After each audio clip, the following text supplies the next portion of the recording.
तो अगली बड़ी खबर राजधानी रायपुर से है, जहां 13 जुलाई से छत्तीसगढ़ विधानसभा का मानसून सत्र शुरू होने वाला है।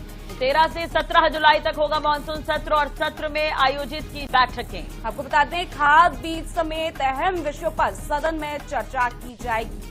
तो ये बड़ी और अहम खबर, 13 जुलाई से छत्तीसगढ़ विधानसभा का मानसून सत्र शुरू हो रहा है और 17 तारीख तक चलेगा। तो ये बड़ी और अहम खबर हम आपको बता रखे हैं।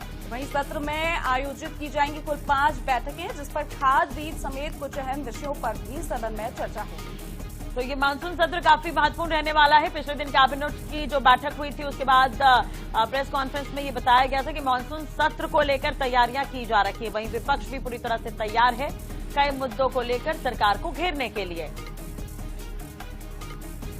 चलिए इसी खबर पर ज्यादा जानकारी के लिए बात कर लेते हैं। मनीषा त्रिपाठी संवाददाता हमारे साथ जुड़ गई हैं। मनीषा, आज मानसून सत्र की शुरुआत जो है वो 13 जुलाई से होने जा रही है। 17 तारीख तक ये मानसून सत्र चलेगा।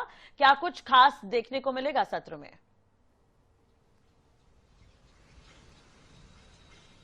देखिए, 13 जुलाई से विधानसभा का मानसून सत्र शुरू होने जा रहा है। ऐसे में कई बैठकें जो हैं इस मानसून सत्र में होने वाली हैं और कई विषयों पे जो है वो सत्ता पक्ष और विपक्ष जो है वो सदन में एक दूसरे को घेरने की जो तैयारी है वो कर रहा है। इसमें से कुछ अहम मुद्दे हैं जो, जैसा कि अभी हाल फिलहाल में नकटी गांव का हमने मुद्दा देखा था, उसके साथ साथ जो है वो धान खरीदी का मुद्दा हो जाए या फिर बात हो जाए जल भराव की, या अलग अलग मुद्दों को लेकर जो है वो विपक्ष सत्ता को घेरने की तैयारी में है। और ये सारे मुद्दे जो है वो विधानसभा में उठने की पूरी संभावना जो है वो जताई जा रही है। अब ऐसे में 13 जुलाई से विधानसभा का मानसून सत्र शुरू होने जा रहा है। उस मानसून सत्र में किस तरीके से सरकार को घेरना है, इसे लेकर भी जो है वो विपक्ष की तरफ से भी जो है वो पूरी तैयारियां की जा रही हैं। कल विपक्ष की तरफ से भी जो है वो बैठक होनी है, विधायक दल की बैठक होनी है और किस तरीके से विधानसभा के मानसून सत्र में जो है वो सत्ता पक्ष को घेरा जाएगा और तमाम जो मुद्दे हैं वो इस बार विधानसभा के मानसून सत्र में उठाए जाएंगे। चाहे हम बात करें नकटी गांव की, मुख्यमंत्री विष्णुदेव साय खुद पूरे मानसून सत्र में मौजूद रहने वाले हैं।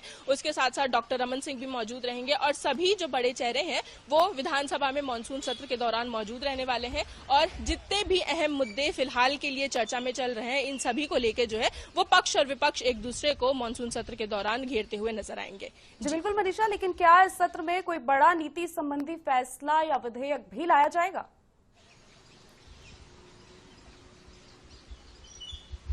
देखिए, लगातार देखा जा रहा था कि जिस तरीके से छत्तीसगढ़ की सियासत जो है वो तेज होती है नजर आ रही है, उसी में अभी हाल फिलहाल में नकटी गांव का भी मामला सामने आया था और उसके साथ साथ जो है वो कई विधेयकों को लेकर जो है वो चर्चा की जा रही है। अब चाहे हम बात कर ले नकटी गांव की या फिर हम बात कर ले जिस तरीके से छत्तीसगढ़ में जो है वो जल भराव की स्थिति देखने के लिए मिल रही है, या फिर हम बात करें कि किस तरीके से शिक्षा के जो क्षेत्र में लापरवाही कहीं ना कहीं देखने के लिए मिल रही है, इन तमाम मुद्दों को लेकर जो है वो लगातार छत्तीसगढ़ में जो है वो हलचल मची हुई है। तो ऐसे में ये सारे मुद्दे जो हैं वो अब विधानसभा में भी उठते हुए नजर आएंगे और इस मानसून सत्र में कई सारी गुंजाइश लगाई जा रही है कि चाहे नकटी गांव का मामला हो, विपक्ष जो है वो सरकार को इस मुद्दों में घेरते हुए नजर आएगा। उसके साथ साथ जो है मानसून सत्र शुरू हो रहा है और मानसून जो है वो पूरे छत्तीसगढ़ में आया हुआ है, तो किसानों को काफी ज्यादा दिक्कतों का सामना करना पड़ रहा है। देखिए 13 तारीख से तो सत्र की शुरुआत होगी, उस पर नजर बनी रहेगी। मनीषा, बहुत बहुत शुक्रिया तमाम जानकारी और बातचीत के लिए आपका।